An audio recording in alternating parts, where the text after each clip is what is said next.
Welcome to part 3 of case study EX4, where we'll continue our coverage of applying Java structured concurrency mechanisms and comparing them with other approaches to Java concurrency.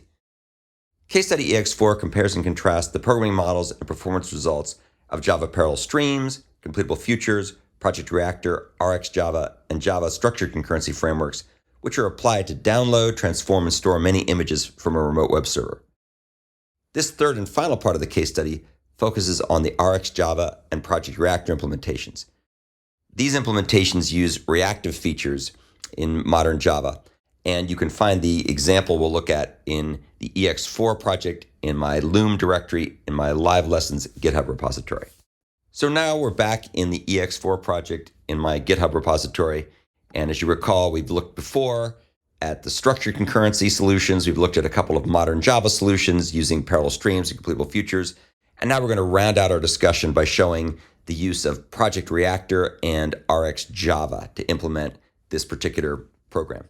So let's go ahead and start first with the RxJava implementation. This particular approach is going to use the parallel flowable class, and it actually looks quite a bit like the parallel streams version, with a few little tweaks to deal with the fact that parallel flowables are ever so different than parallel streams. So the way this works is we start out with the list of URLs, and we convert that into a sequential flowable by using the from iterable factory method. We then convert that flowable into a parallel flowable by using the parallel factory method. We then use the run on method to indicate we want to run this particular computation in the IO thread pool. And that will then go ahead and perform a bunch of computations in parallel.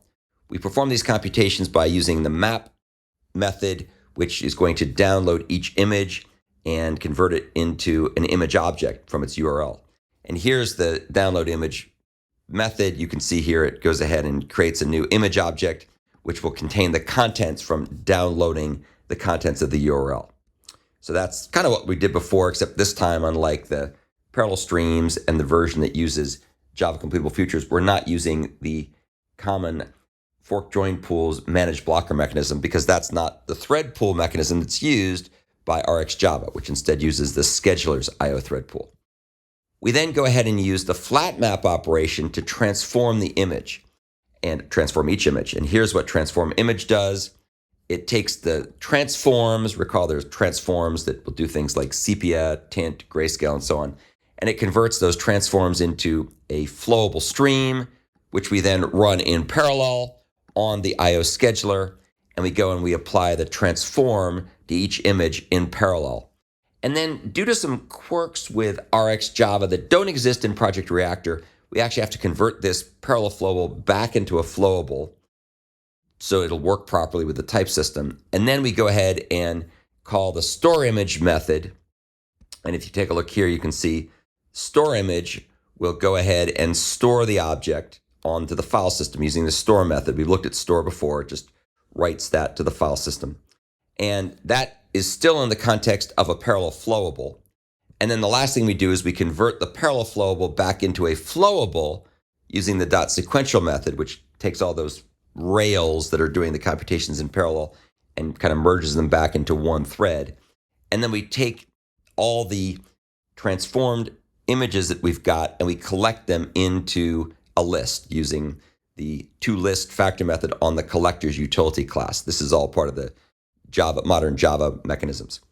And then the last thing we do is we call blocking get, and that will block until everything is downloaded and transformed and stored into a list of files. And then we go ahead and print out the size of that list of files. So that's the RxJava version. The Project Reactor version is very, very similar, except instead of using parallel flowable, it's using Flux. Instead of using flowable, it's using Flux, and so on. And so you can see here that the overall structure is very, very similar. We take the list of URLs, we turn that into a flux of URLs, we turn that flux into a parallel flux. We run this on the bounded elastic thread pool, which is the thread pool that can grow and shrink in Project Reactor, just like the IO thread pool can grow and shrink in RxJava. Then we go ahead and use the map method to download each image. If you take a look here, this should look very familiar. This is basically the same download image method we used for RxJava. But here's where things get a little bit different, and I think I like the Project Reactor version better. So in this case, we use flat map, passing in transform image, and you'll see that transform image takes each image transform, turns it into a flux, or the group of them into a flux, turns that flux into a parallel flux, runs that parallel flux on the bounded elastic scheduler. And then the other thing that we do here is we can go ahead and apply the map method to transform each image using the transform. But notice how we can return this as a parallel flux. Whereas with RxJava, the same method didn't work that way. We had to turn it back into a sequential flowable. I think that's just kind of a botch with RxJava. I'm not quite sure why it works that way, but whatever. We get a parallel flux back here, and that parallel flux we can then go ahead and chain together with mapping to store the image, which, as you can see here, is again just doing the image store as before. All that takes place in parallel using parallel fluxes. And then we convert the parallel flux back into a flux with sequential, just like we did with RxJava. And now we use the collect list method. And collect list is basically just kind of a shorthand for what we did with RxJava, where if you recall, with RxJava, we had to use collect to a list. With Project Reactor, we can use the collect list method, which does essentially the same thing. And then we're going to block until all the computations are done. And that will end up storing this in a list of files. And then we go ahead and print the results out there.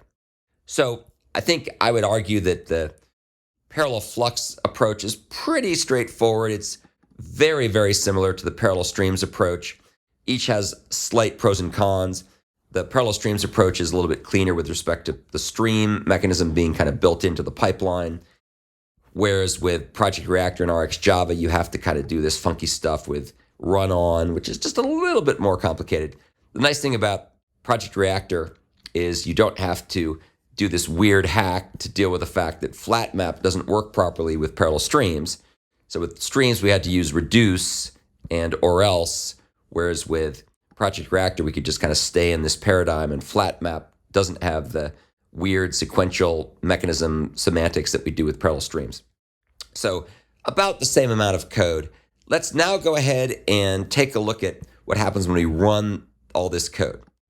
So we're going to run the code now, and we're going to see what the results are. So these are the results we get when we run this program on my MacBook Pro, which has 10 cores and 64 gigabytes of memory running an M1 Max chip. And you can see that I have essentially 35 images that are downloaded, and then they're transformed with 3 transforms, and they're stored. So we end up with 105 images in total. And you can see we did that computation for the 6 different implementation strategies we looked at. And here's the results. You can see this, as almost as always the case, the completable futures implementation is the fastest, followed interestingly enough by the hybrid structured concurrency implementation. That's the one that used the Java executors framework, new virtual thread per task executor and a sequential stream. And that worked pretty well. Followed closely thereafter by the parallel streams implementation, which is arguably the simplest of these implementations in terms of complexity of coding. Followed very, very close behind by Project Reactor's implementation. Oddly enough, the structured concurrency implementation that used the structured task scope was actually a bit slower, even though it was using Java 7 features as opposed to Java sequential streams. Not quite sure why that's the case.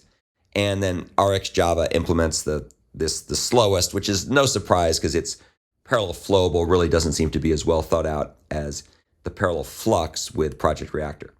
Of course, your mileage may vary, but I wanted you to see the performance of these different approaches on my computer.